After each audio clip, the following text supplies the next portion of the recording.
If you're new to content repurposing, first off, welcome to the club. I'm excited to have you on board on this train here.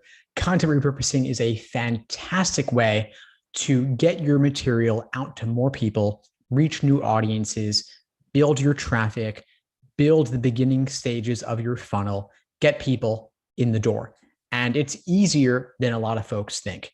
For example, right now, I'm doing this video as a live stream on YouTube, but you may notice I'm doing this through Zoom. You'll see that if you happen to be watching on YouTube. The reason I'm doing that is so I automatically have the recording in my Zoom cloud.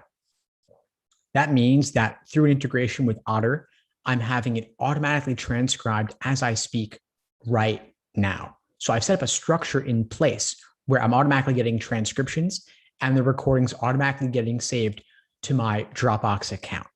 What that means is that I've got the starting point for later potential repurposing. So the tools are YouTube, which is free, of course. I've got Dropbox, which is maybe $100 a year. I've got Otter, which is also about $100 a year. I set up this structure in place to make the transcriptions happen automatically. The video gets saved automatically, but not on my hard drive where I've got to then deal with uploading it later and cleaning out the hard drive and kind of dealing with all those storage issues on the device itself. So I've set up the structure in place. Now, the video file in my Dropbox account can automatically get converted into MP3 through different integrations, but you can also just take the YouTube video straight up, use one of those sites that takes YouTube videos, converts them to MP3s. You then get the MP3 onto your podcast platform, whether it's Libsyn or Anchor, Buzzsprout, one of those. The idea here is that with one piece of content, I've set up a structure where it can go to a podcast episode or transcriptions for emails and blog posts and such. I don't want to overwhelm you with too much at the start, though. Any of this is fantastic. I've built this system with over a period of time, over years, really. The simplest starting point, if you like to create videos, is live stream it so it automatically goes to sites like YouTube or Facebook, and you can then take the video file recording, the MP4, and convert it to an MP3.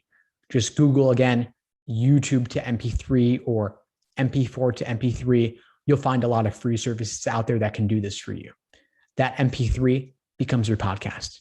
So video to audio is MP4 to MP3, video to podcast.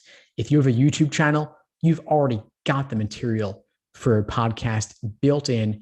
It's simply a matter of getting those MP3s, the audio only, stripping it out of the MP4. That's one of the easiest starting points. Every video becomes a podcast episode. Bam, you're done. I mentioned transcriptions earlier. That involves a bit more editing after the fact, though, which takes time. And personally, I want to do things that are fast, easy, hyper efficient. You have a lot more liberty with what you say than with what you write down, with what you type. And so written content, while it's nice to have, and I want to have it, as much of it as possible, it takes a bit more work. It's a bit more time, a bit more costly if you're hiring people to do this for you. So I don't necessarily transcribe everything, or I do transcribe it, but I don't actually edit everything that I say, but I'll have my team handpick certain pieces if I need written content in a particular area. So that's a long-term thing. Short-term is simply video to podcast. And by the way, if you're not a video creator, if you're a podcaster, I'd say highly recommend actually recording with your video on, because the video has more potential repurpose value for places like YouTube. It'll get more engagement. For social media, a video clip will get more engagement than an audiogram will. But hey, if you've got audio only content, audiograms are a great way to get more exposure on social media platforms. So if you're a podcaster, podcast to audiogram is a great direction to go. That's MP3 to MP4, coming full circle on that one. Anyway, that's just a starting point. Any questions, any comments, reach out. I'm here for you. I'm happy to help.